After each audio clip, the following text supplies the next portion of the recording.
అందుకోసమే దేవుడు మనల్ని హెచ్చరిక చేస్తుంటాడు. ఏమని చేస్తాడంటే, మీ ఆజ్ఞలకు విరుద్ధమైన వాటిని చూడకుండా పరిశుద్ధాత్మ ఆధీనంలోనే ఉన్నవా లేవా అని పరిశీలించుకోను.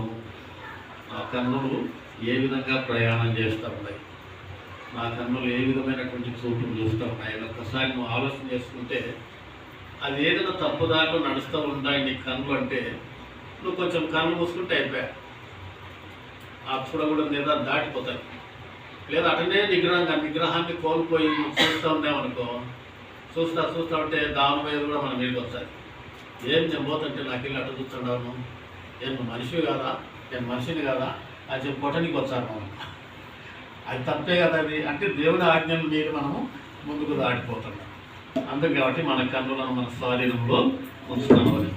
ఒకవేళ నీ కన్నుల నిగ్రహాన్ని కోల్పోయి మోహపు చూపుల వలన చెడిపోయినట్లయితే, నీ ఎదురుగా నిలబడింది ఒక అందమైనటువంటి అమ్మాయి, ఇలాంటి ఒక వాల్ పోస్టర్ మంచి బాగా అందంగా హీరోయిన్ నిలబడింది, అదే పనిగా నిలబడి చూస్తుంటారు యవనస్తులైతే.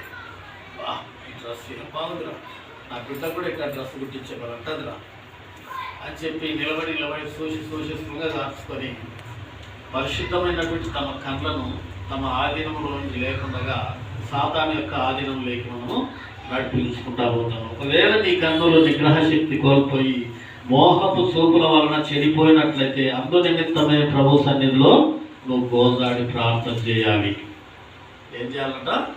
గోజాడి ప్రార్థన చేయాలి. ఏమి చేయాలి? ప్రభువా, నా కన్నులను నీ స్వాధీనంలో ఉంచుకో, నా కన్నులు నా హక్కు తప్పిపోతూ ఉన్నాయి, నీ ఆజ్ఞలు మీరు పక్కకు వెళ్ళిపోతున్నాయి, నీ కట్టడం దాటి పక్కకు వెళ్తున్నాయి, నా కన్నులు నా స్వాధీనంలో లేవు కనుక ప్రభువా, నా కన్నులు నా స్వాధీనంలో ఉండేటట్లుగా నాకు సహాయం చేయని చెప్పి మనం ప్రార్థన చేయాలి.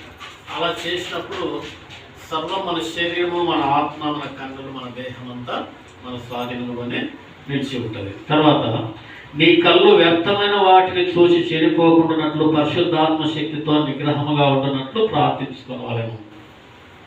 ఏంటంటే వ్యర్థమైన వాటిని, నీ కళ్ళు వ్యర్థమైన వాటిని చూసి చెడిపోకుండానట్లు పరిశుద్ధాత్మ శక్తితో నిగ్రహముగా ఉండనట్లు ప్రార్థించవాలి.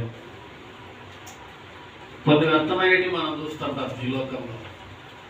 సూర్యునికేమో మన కళ్ళు బాగానే ఉంటాయి, మనలో ఏమనిపించదు, మన కళ్ళ వెనుకున్నటువంటి హృదయాంతరాన్ని ఏమంటారే అది శోధిస్తూ ఉంటారు.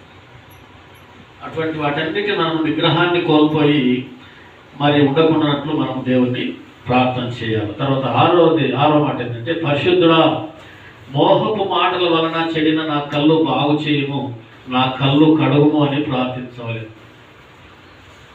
మోహపు చూపులతో చూసేటటువంటి నా కళ్ళను కడుగు ప్రభువా, నా కళ్ళు నా స్వాధీనంలో లేకుండా మోహంతో ఆవరించబడి ఉన్నాయి, అందువలన నా కళ్ళు యొక్క ఆధీనము సాతాను యొక్క చెరలో వెళ్ళిపోతూ ఉంది అని చెప్పి మోకాల నుండి మనము దేవుడి సన్నిధిలో ప్రార్థన చేయాలి. ప్రార్థన చేస్తే అప్పుడు దేవుడు నీ కన్ను దృష్టిని ఏకదాటిగా నిలబెడతాడు. పక్కకు చూడవుగా దేవుని ఆత్మను చూస్తావా, దేవుని దర్శనాన్ని చూస్తావా, దేవుని చూస్తావా అని నీకు తెలుసు.